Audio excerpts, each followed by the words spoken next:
In this video, I'll demonstrate how to define my own macro variable and reference it. And this is called a user-defined macro variable. This is different from the macro variables that are already a part of the macro processor in SAS, like the ampersand sysdate macro variable.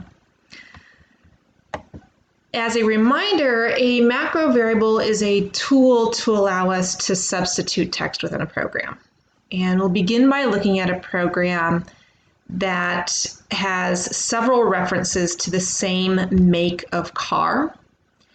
And I would like to generalize this code so that I can print the same reports for a different make of car.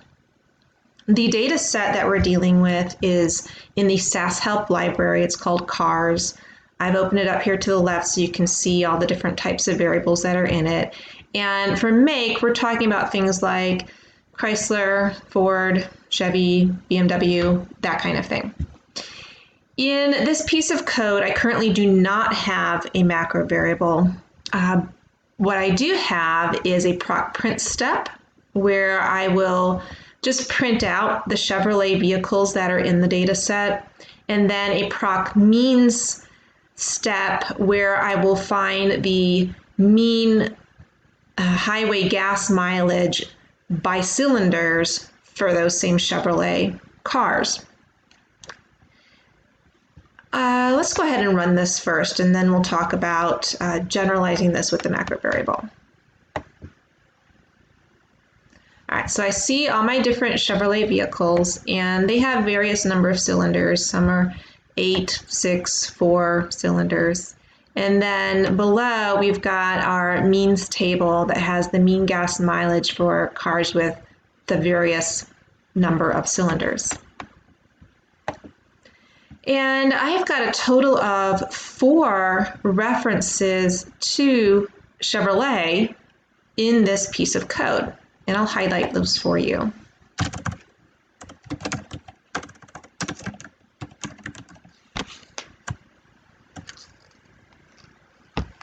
Here they are, highlighted in blue. If I would like to reuse this code to produce the same reports for other makes, a user-defined macro variable makes a lot of sense. It's going to make this much easier. To define my own macro variable, I will use a %let statement. So my keyword is %let. And then I need to give it a name. I'm going to call it car make. That distinguishes it from the existing variable called make, but I could use the same name if I want. And I'm going to set it equal to some text. So right now we've got Chevrolet. And I'll end my statement with a semicolon. Then in every place in my code below where I currently have Chevrolet, I'm going to reference my new macro variable. And to reference it, I put an ampersand in front of the name. So I'll put ampersand car make in all 4 places where I currently have Chevrolet.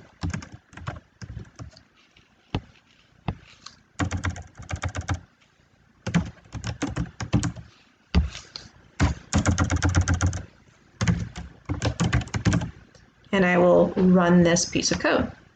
And we should see the exact same results that we previously did.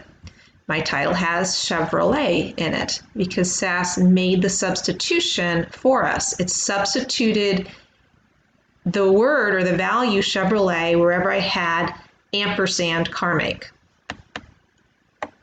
Now, let's see the usefulness of this.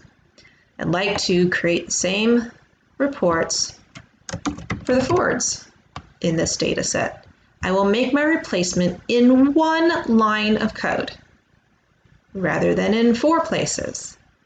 Let me run this, and here are my 2 reports, but for the Ford vehicles. I had 1 tiny little replacement, and I could run my code, and it was super easy to get my reports. But let's do it again. This time, let's do Kia. That's one of the ones I remember seeing. And there are my reports, the listing and the means. So hopefully you see the usefulness of a user-defined macro variable. And just to review, we define it with a %let statement. We reference it using ampersand in front of the name of our macro variable.